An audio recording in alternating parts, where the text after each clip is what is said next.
শুধু দর্শক, আমরা দেখতে পাচ্ছি গণ অধিকার পরিষদ একটি মিছিল নিয়ে ধীরে ধীরে তারা এগোচ্ছে। বিশেষ করে তারা একটি বিক্ষোভ মিছিল করল সাবেক ভিপি নুরুল হক নুরুর নেতৃত্বে, এবং বিক্ষোভ মিছিল শেষে তারা একটি র্যালি, এবং র্যালিটি নিয়ে তারা পুরানো পল্টন মোড় এলাকা দিয়ে ধীরে ধীরে এগোচ্ছে। আমরা দেখতে পাচ্ছি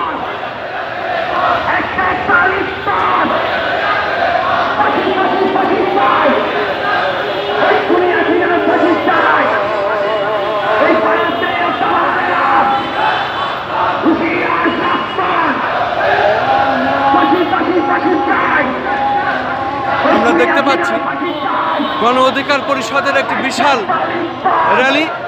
তারা বিক্ষোভ শেষে নুরুল হক নুরুর নেতৃত্বে এই র্যালিটি নিয়ে যাচ্ছে। আমরা দেখতে পাচ্ছি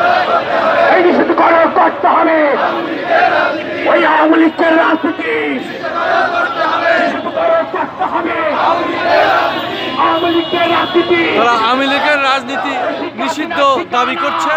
আমরা দেখতে পাচ্ছি বিশাল বড় একটি র্যালি নিয়ে তারা ধীরে ধীরে এগোচ্ছে। বিশেষ করে তারা একটি বিক্ষোভ মিছিল শেষ করলো, এবং বিক্ষোভ মিছিল শেষে তারা একটি বিশাল র্যালি নিয়ে তারা এগোচ্ছে পুরানা পল্টন মোড় এলাকা দিয়ে। এবং নুরুল হক নুরুর নেতৃত্বে সাবেক ভিপি নুরুল হক নুরু মিছিলের আগে আসেন এবং নেতৃত্ব দিচ্ছেন, এবং তারা আওয়ামী লীগের রাজনীতি নিষিদ্ধ দাবি জানাচ্ছেন। আমরা দেখতে পাচ্ছি রমজান মাস সবাই বাসায় যাবে।